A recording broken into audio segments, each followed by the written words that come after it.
Hey everybody, my name is Matt Samia and I head up the Blizzard Film Department. We make all the cool movies that you see as part of every Blizzard game.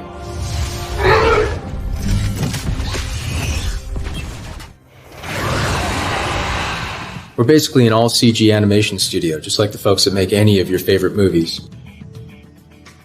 We're organized into teams who focus on different parts of the production, from the concepting, previs, and storyboard guys at the beginning, all the way through modeling, animation, effects, lighting, and finally, the compositing team who output the final frames that you see on your screen. Star 2 was one of the most challenging projects we worked on this far and also one of the most rewarding.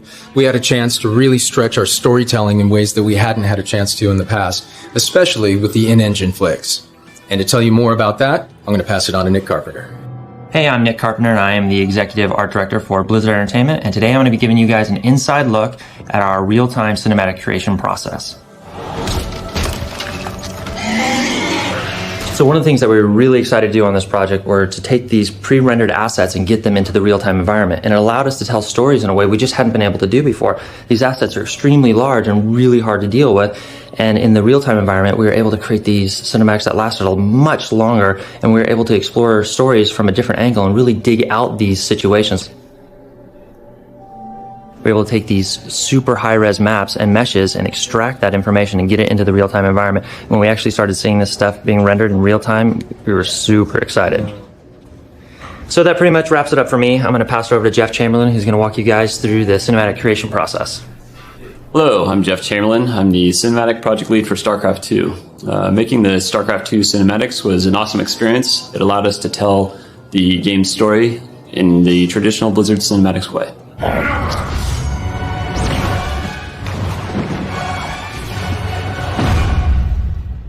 We started the process writing the story with the other teams to ensure that it fit their criteria. We spent a great deal of time here because basically the story is the foundation for the cinematic process. Once the story was complete, we started working through the departments that Matt mentioned earlier to get to our final frames. This is an exciting time for our department. It's pretty much the bulk of our work. So in the meantime, we were working with the sound department to develop the scores and sound effects for the StarCraft 2 cinematics. Once we were able to marry all that stuff together, we realized that what started out as a really ambitious project ended up being the very real StarCraft 2 cinematics that you have in front of you today. So let's hand it over to some of our team members to give you an in-depth look at this amazing process.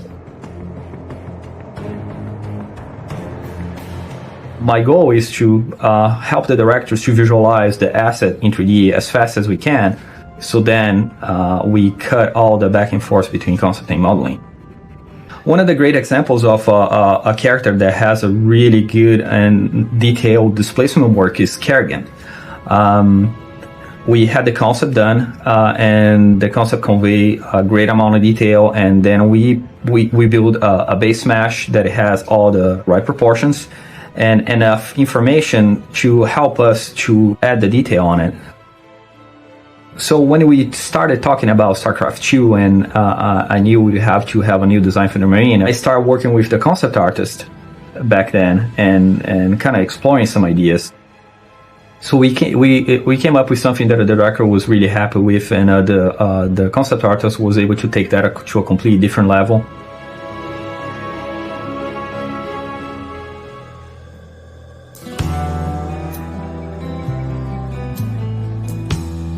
So 3D pre-production, or the previs process, is the basics of creating the film for the first time in 3D.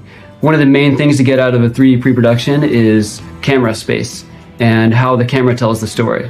Once the basics are there, you put into place, then we start assembling the scene. We start laying characters in and making a composition out of it. You basically pose a character, you put in the scene, and when the composition is strong, then you can move on to animating it, do a general animation and staging the main actions in there. We'll start gathering reference. We'll even grab a camera and start filming ourselves in the parking lot or in our desks or wherever we can, and start planning the animation that way. Film reference is something we use a lot, and it helps us get through a lot of ideas and see what looks good on camera, what doesn't.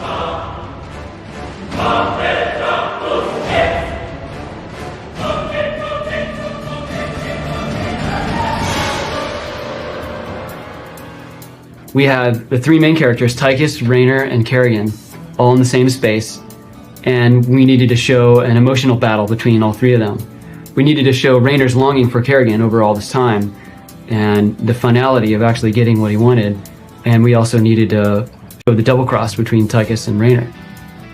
And we had to do this in these large metal suits. And so what we really relied on was these close, intimate shots of the facial expression. So we dug deeply into the acting, and we dug deeply into eye direction, speaking, getting a lot of the body language through the eyes, and getting a lot of the believability through the fleshiness of the face. Once you tell the story cleanly and clearly in 3D, then we can distribute all these individual assets and worry about adding more detail and adding more effects and more elements here or there.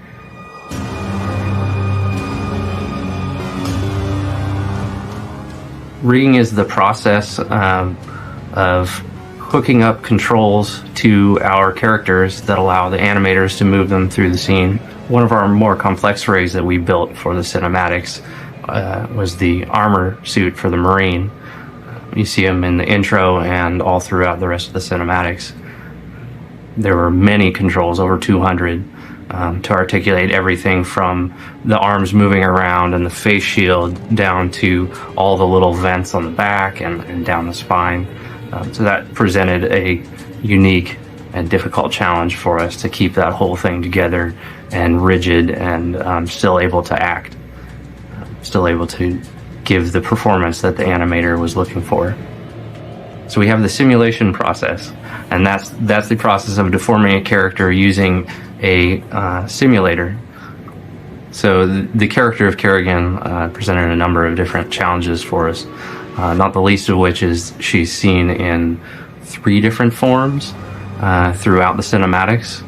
So another simulation task that we're responsible for is the simulation of all the hair in all of the shows. So in Kerrigan's dream, for instance, you see Kerrigan running around, wind blowing around, dust blowing around. That presented some challenges for us because we really needed to work closely with the effects team and the animators to make sure that the continuity was there, the wind directions were all correct. Her hair was blowing in the same direction as all the dust elements and ember elements, fire elements that were provided by the effects team.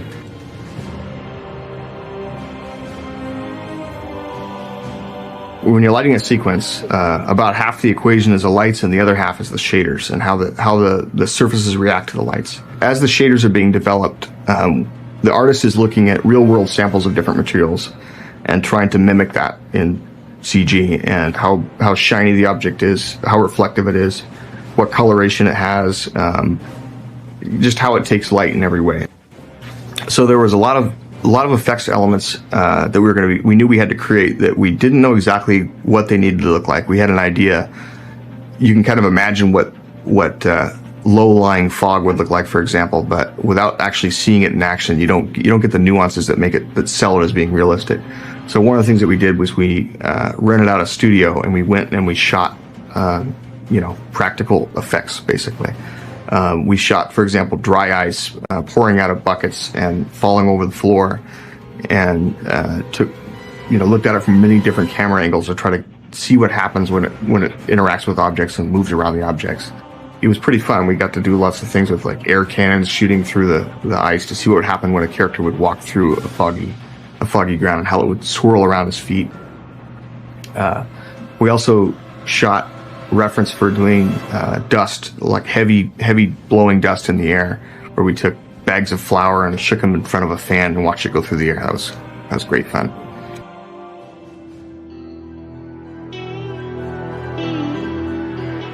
So compositing is a process that we use quite heavily here, and it allows us to really fine-tune the look of our shots in a fairly interactive way. When you're traditionally rendering 3D objects, it can take hours and hours and hours to produce a frame. What we found really useful, and we use this quite a bit, is we render everything out to multiple render passes. We basically split the lighting information from the surface information, and we will render out, in some cases, hundreds of different layers that we'll then bring in to our compositing package and reassemble. And when we reassemble it, that allows us to actually have fairly detailed control over each aspect of the lighting and the shader itself, how it reacts. We'll separate characters from environments and props from characters, and effects and everything and put it all back together. And it really gives us this exploded view of our whole scene that allows us to go into any area, focus on it, and change the look of it slightly. And so the real challenge is to pull it all together at the end and make it look like it was all rendered at once, and that every frame of our cinematic looks as good as it can. It looks like a painting, essentially.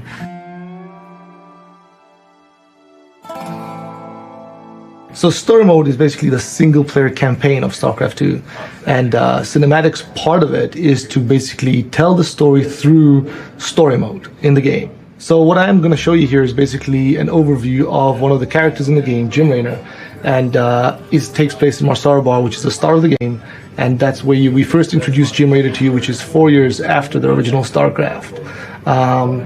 Over here, we can go over to basically a general model of Jim Raynor, which is basically just modeled, and we usually start off with a concept art for Jim Raynor, and then through that build a model and then go on to texturing. He is pretty much finished the model of everything we have, and after we apply all the UVs and do all the cool stuff for that, we also finish the texturing on Jim Raynor and put him straight into the game. Here Jim Raynor is in the game, fully lit and textured already. We make all of our own assets. We don't actually reuse game assets. We looked at that very early on. It would have been great if we could have. The problem is all the game assets were designed to be viewed from this God view where you're looking down from, anywhere from a couple of miles up. And so they're all designed to be looked at from that angle, which means colors have to be exaggerated. You can't have a lot of complex detail because it just turns into a noise when you're far away. Whereas we wanted to be really close to these characters. We wanted to be able to do close-up, tightly framed character shots, see the expressions on their face, see every detail. So for all of our assets, we started from scratch. We took their designs for the game assets, if we're going to be reusing the style of them or the actual unit, and we went in, we did new concepts to try to add a lot more detail, figure out what they would look at from different angles that you might never see them at in the game, and then sculpted them all out. So we had to come up with a lot of solutions to build a whole new pipeline. We had to figure out how can we work in individual shot files, get all of our characters in there, get them animating together, and then save out all that animation data, put it all back together later and get into the game engine.